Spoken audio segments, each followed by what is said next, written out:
Welcome into Sports Nightcap. Caleb Calhoun here. We got a good bit to get to. Hit that like and subscribe button, ring the bell, turn on your notifications, tell a friend. We're going to talk tonight about the Browns naming Joe Flacco as their starter. That is official now. How long will that last? Well, I don't know, but I got a conspiracy theory on it, and I'm going to give you my conspiracy theory on that.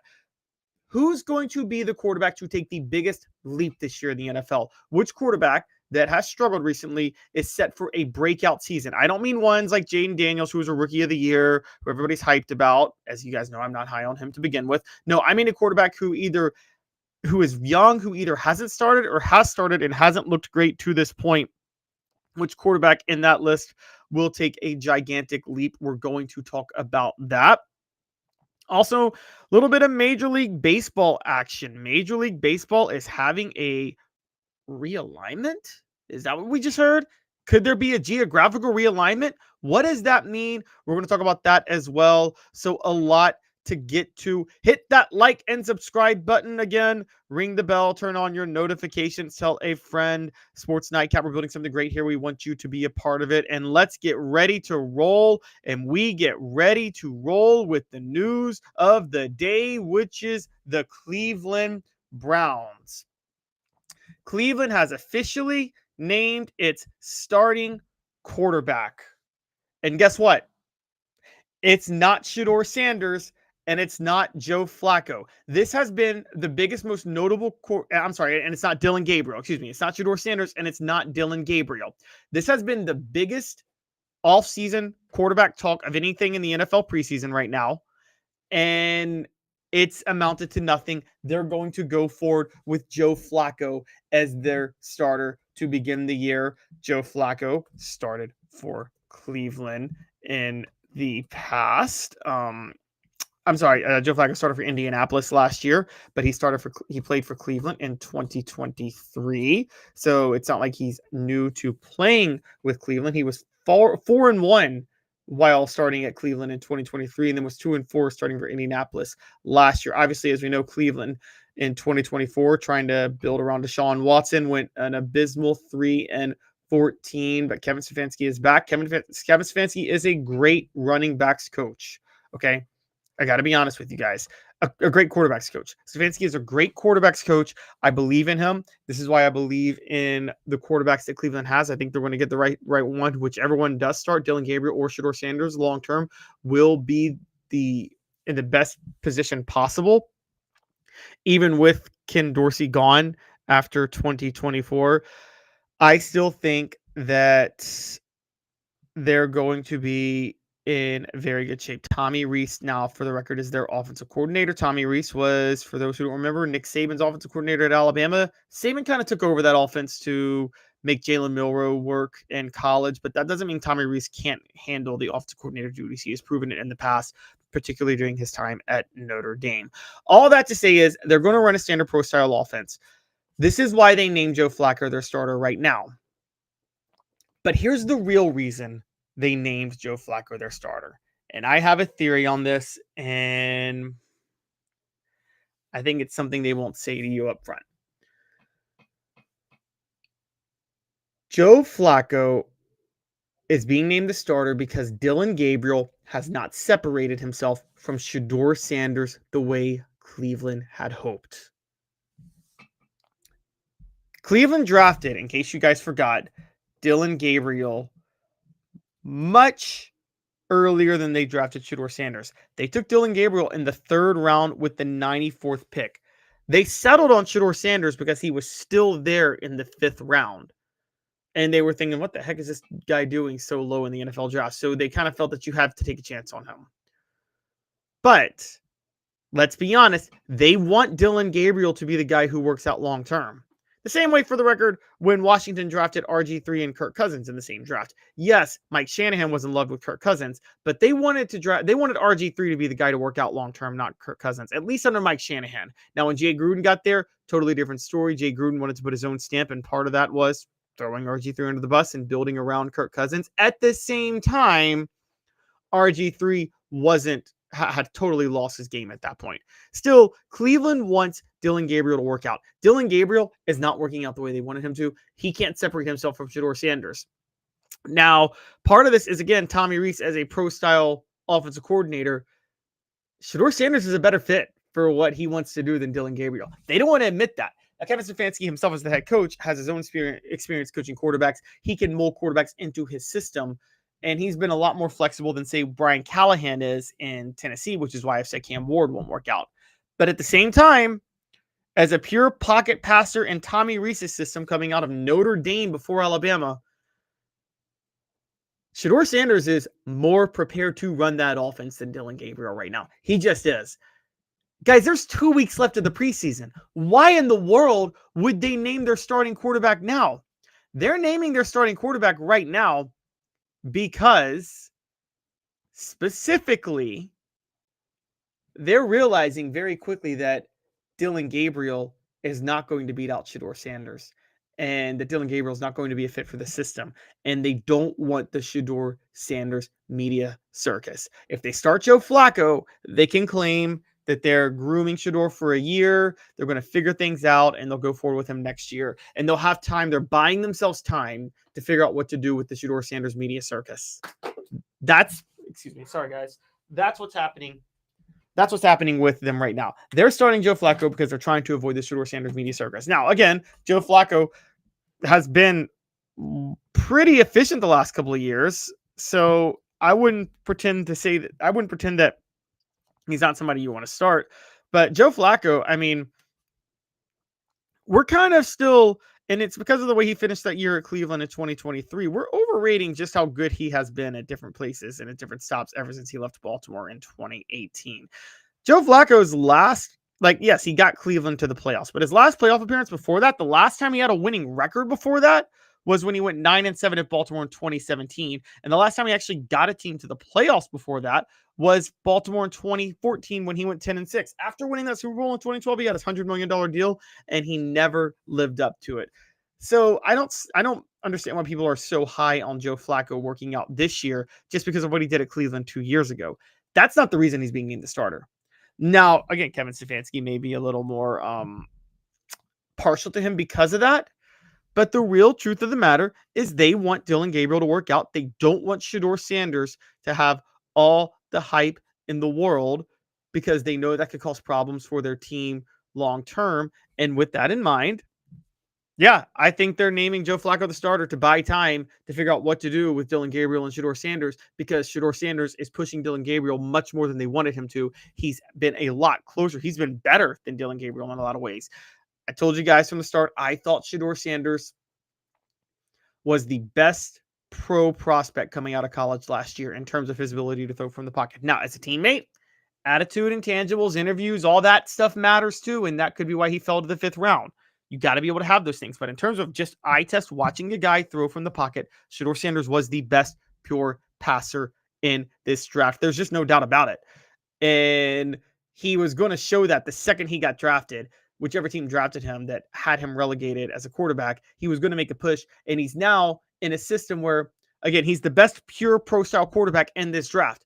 He's playing for one of the purest pro-style offensive coordinators who is coaching under a pro-style head coach, all of whom have experience coaching quarterbacks. And he's competing with a guy who didn't come from a pro-style offense in Dillon Gabriel, the other rookie. That's a guy who came from the spread offense, the spread option offense, to be in particular, with Oregon last year, playing with under Will Stein and Dan Lanning. So even if you think Dillon Gabriel will be better long term, those things alone were naturally going to make Shedeur Sanders the better quarterback at the outset. And that's going to further show itself. They know that. And they want to avoid it. Maybe they hope Dillon Gabriel can develop down the line and get a little better as he gets more familiar with a pro-style offense. But with that in mind, I'm just going to tell you guys straight up. Joe Flacco is being named the starter because Shedeur Sanders right now is better than Dillon Gabriel, and they don't want that in Cleveland because there's too much of a media circus to happen with that being the case. And it's going to be very interesting how this plays out long term, because I think they still think Dillon Gabriel will be better long term, and maybe he could, but Shedeur's better right now. Shedeur Sanders is absolutely better than Dillon Gabriel right now. And I guarantee you, had Dillon Gabriel been a lot better than Shedeur, he'd have been named the starter, and Joe Flacco would have been the backup. As the veteran, that's how this would have worked out. So hit that like and subscribe button, ring the bell, turn on your notifications, leave a comment, tell me what you think, tell a friend. Building something great here at Sports Nightcap. I want you to be a part of it. We move on now with more quarterback talk. And this is an interesting one, because before I went on break, I asked the question, who would have the biggest drop off of NFL quarterbacks just this year? And I predicted that Jaden Daniels would be this year's CJ Stroud. CJ Stroud was solid last year, but significantly worse than he was in 2023. The guy had a total QBR of 49.8. However, which quarterback will be the reverse? Which quarterback that has been bad, that is given another chance to start, will have a huge turnaround? And now there's a lot of options. Okay, and when you talk about young quarterbacks, there's a lot of options for this list. A lot of bad quarterbacks that are still going to be starting this year. And just to name a few that have been bad, that could still make a rush. I mean, that could still make a push. We're talking maybe Trevor Lawrence or Mac Jones at Jacksonville. Who knows? Spencer Rattler at Oklahoma, at New Orleans. Could he have a big step forward? Caleb Williams is entering his second season with the Bears. Wasn't terrible his first season, despite a 46.7 total QBR. He's the most high profile of all of them. Could he take a huge leap forward? What about beyond Caleb Williams, Michael Penix Jr. with Atlanta? Does he take a big leap forward? Which quarterback takes the biggest leap forward this year after not making a big splash their first couple of years in the NFL? I got my name. And it's a guy I've never wavered on as a quarterback since he's been in the league, despite his struggles. My guy is Bryce Young. I think Bryce Young will have a gigantic leap forward this year. Peyton Manning style from 98 to 99 from his rookie season to his second year. And I think it'll be incredible to watch. Look, Bryce Young last year, it's kind of underrated, but he looked really, really good his last 3 games in 2024 overall. Yes, they lost to Tampa 48-14, but he had a quarterback rating of over 100 and a total QBR of 60.5. That's actually not bad. He had a quarterback rating of over 100 his final 3 games and a total QBR of over 80 in 2 of those final 3 games. He was very good. Let's not forget December 22nd. They beat Arizona 36-30 in overtime. Bryce Young 17-26 for 158 yards and 2 touchdowns, while also rushing for 68 yards. And then in the final game of the year, completes 25 of 34 passes for 251 yards, 73.5 completion percentage, 3 touchdowns and no interceptions, runs for another 24 yards and 2 touchdowns. Bryce Young, this is a big deal after how he started the season, which we all saw what happened. Okay. Bryce Young was horrible at the start of last year. Carolina went 0-5 to start the year with him. I believe Bryce Young didn't throw a touchdown pass until the 5th game of the year. And by that point, by the time he was benched, he had 3 touchdowns and 6 interceptions. I mean, it was a bad season for him to start. But I mean, let's be honest. Bryce Young, after he was pulled, we know that Andy Dalton was significantly better. Now, again, I say before we always mention, Andy Dalton actually played in the middle of that, to be fair, in the middle of that season in the middle of that stretch that I'm talking about, with the Bryce Young 5-game stretch. Bryce Young started the first 2 games. Dalton comes in, balls out early, and then fizzles out as is common, and Young gets back into the game and into the fold later in the year. All of this is to say that Bryce Young, despite starting horribly, it did end up getting much better. Now, again, he was inserted back into the starting lineup late October. So he starts the first 2 games. Andy Dalton comes in and covers the next 5 games. Bryce Young gets back into the starting lineup against Denver at the end of October and holds the job the rest of the way. And again, what's underrated is he was slowly getting better. Each month, his total QBR and his average QB rating from October to November to December was better than the previous month. What happened? Why did this happen? Why did this happen for Bryce Young this year and not last year and not as a rookie? Well, as you guys know, Bryce Young didn't have any stability as a rookie. I think you kind of got to give a player a chance to grow with his coach. And he had Frank Reich. Frank Reich was fired halfway through the year. And then Dave Canales comes in and has to install a totally new system. Young has Dave Canales back this year, which is a big deal. So Bryce Young is much more familiar with what he's working with. Brad Idzik is Carolina's second year offensive coordinator. So there's more comfortability there.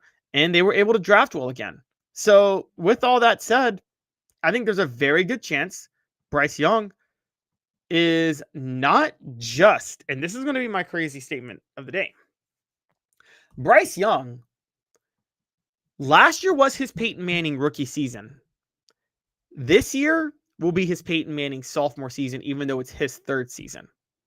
If you want another similarity, by the way, the last Carolina Panthers quarterback that the franchise built their team around. Cam Newton, despite his 400-yard game splash the first 2 games of 2011, really fizzled out after that and never really got things going even through 2012. And then 2013, he finally had a coming out party and absolutely balled out and helped Carolina finally get to the playoffs and even a first-round bye. I think that's going to be Bryce Young this year for Carolina. And are you guys all ready for this? I'm going to go ahead and say it. Bryce Young will be better than Jaden Daniels this year. Yeah, that's right. Bryce Young will be better than Jaden Daniels this year. Jaden Daniels was the flash in the pan of 2024, the way CJ Stroud was for 2023, as a novel type of quarterback who made a splash his first year in the league because defensive coordinators hadn't adjusted to his style of play. They are going to fully adjust to Jaden Daniels' style of play this time around. Bryce Young, despite being undersized, is a pure pocket passer who has mobility, but is smart and knows how to throw from the pocket and actually anticipates throws better than anybody else of his age in the NFL. He just had literally no help, and he needed stability with the same coach and same offensive coordinator after he had played for 3 head coaches in 2 years. This started to show as he got more stability down the stretch of 2024, and again, played as well in December and January as any starting quarterback in the league at that point. Now with the whole offseason, with the same coach and offensive coordinator, Carolina having upgraded in the NFL draft, you're going to see a gigantic leap with Bryce Young. And as a pure pocket passer, he doesn't have to worry about defensive coordinators totally adjusting to his style of play the way Jaden Daniels does, who is a good passer from the pocket but needs his mobility to be elite. So with that in mind, Bryce Young will be better than Jaden Daniels this year. I don't even think I think there's a possibility that Bryce Young enters that upper tier of quarterbacks. And when I say upper tier, I mean, don't be surprised if Bryce Young flirts with Joe Burrow, Josh Allen, Patrick Mahomes, and Lamar Jackson this year. Right now, Jaden Daniels is the one flirting with that group. Don't be surprised if Bryce Young is the one to flirt with that group this year with the leap he takes. He's going to be that elite. Carolina, I think, is going to be a playoff team with Bryce Young. I think he's going to surpass Jaden Daniels as the new phenom. Again, mobile dual threat rookies. Jaden Daniels isn't a full dual threat. He's just a mobile rookie. Just like CJ Stroud the year before. Those type of quarterbacks are much harder to learn how to stop when they first take the field. It takes a year, but within a year, they start to fizzle out. Whereas with pocket passers, it's all about how they develop. And Bryce Young is developing well. He showed it at the end of last year, and he's got more stability now, and he is going to explode onto the scene this year. Again, if you go look at Bryce Young tape, best player in the NFL at of quarterbacks his age at anticipating throws. No one is better. Makes him look a little reckless at times, but as he gets more on the same page with his receivers, that's going to change. So Bryce Young's going to have a huge breakout year. I don't even really care how small he is, honestly. I think that's overrated when you're as good of a passer and as good of an anticipator as he is. Finally, hit that like and subscribe button again, ring the bell, turn on your notifications, leave a comment. We got some baseball news to talk about. Rob Manfred dropped a bomb during the Little League Classic broadcast between the Mets and the Mariners the other night and said that he could see expansion and realignment in the near future. Now, expansion has been a talk in baseball for a while. Okay, there's been talk of going to 32 teams, probably Nashville adding a team, but that could be a little bit tricky because Nashville is between the Braves and the Cardinals markets, which are two gigantic markets for professional baseball, for those who don't know. So maybe in the Carolinas too, and then also Portland. So you could have like Portland, the Carolinas, Nashville, something like that. But he talked about adding those two new teams. Then he discussed geographical realignment, where they lay out the divisions, all 32 teams based on geography, not based on AL, NL, or anything like that. Now, the world is upset with this. People are upset with Rob Manfred for floating geographical realignment for divisions if there's a 32-team league instead of AL/NL because they believe it's more evidence of Rob Manfred killing tradition. What they're missing on that point is that the tradition literally related to AL and NL died long before Rob Manfred ever became MLB commissioner, and there was no point to hold on to it. Okay, before Rob Manfred ever became commissioner, interleague play had already been introduced. There were no longer different commissioners for each league, and there were no longer separate umpiring crews. That all happened in 97, 98, and 99, respectively. Okay? Yes, Rob Manfred did do the interleague play year-round and adopted the universal designated hitter rule. But if you really care about fair play, you have to do those two things. You can't do a 16 teams in one league and 14 in another when you have a playoff and everybody's competing to make the playoff. That's just not fair. So you had to do that. Just fair play has to count for something. And the same with the universal DH rule because it reflects how teams are going to construct their rosters year to year. So I don't really have a problem with either of those. And for the record, for those who don't know, there was a universal DH rule before 1973 as well, where neither team had a DH. So don't act like AL having DH and NL not having DH was somehow tradition and that Rob Manfred got rid of it by having universal DH rule because there was a universal no DH rule before 1973. So the whole AL-NL separation and tradition died well before Rob Manfred took over, so there was no reason to stick to it. He's right at this point that since you're not going to stick to it, the pressure between based on the amount of games teams play, geographical realignment makes way more sense. So you don't have as much wear and tear on your body as you're traveling all over the place. I don't think that's that crazy. I think Rob Manfred's absolutely right to want to do something like that. Now, the pressure is going to be this. They are going to try, for travel reasons, to have state and traditional rivals both be kept. Not all of that would work. You just can't do it where you keep state and traditional rivals. State rivals would be interstate like Pittsburgh and Philly. There's some regional rivals there, Kansas City and St. Louis. You guys get the picture. Chicago and Chicago, the White Sox and Cubs, the Yankees and Mets, all of that. You can't preserve all of those and all of the traditional rivalries that matter the most in baseball, not just Yankees, Red Sox, but, we're talking White Sox and Tigers, Cubs and Cardinals. Given what you're trying to do here, you can't preserve all of those at the same time. What you can do, though, that might be a little controversial, is this. You can have that interstate rivalry we're talking about still be in different leagues, but you play them as much as you play division teams. So here's what I would do. Stick with the NL-AL format. but just move around some teams. I don't know exactly how you do it. It depends on who you add, whether or not you add a team from Portland, Nashville, or the Carolinas. But move around a couple of teams. A couple of newer teams, by the way. Don't move around any of the original Charter 15. And when I talk Charter 16, when I talk about the Charter 16, I'm talking about the original 16 teams in the major leagues that existed from 1901 until the league's first expansion in 1963. Okay? Keep them and their traditions. Move around teams like the Rockies, the Diamondbacks that have less ties to a division or a league. Do what you have to do, and then set the divisions, set the geographic divisions and the realignment based on how close teams are at that point. I wouldn't worry as much. Now, you would say, oh, they already do that with the leagues. Not as much as I would do it. I would move around teams to make it a little better if I can. And then I would change the scheduling format. Here's how I would do it. Give every team that one interleague rival that they have, which is, for instance, the Nationals and the Orioles facing each other, I guess you would say, or the Yankees and the Mets, what we just talked about. Increase the number of games those two teams play each other.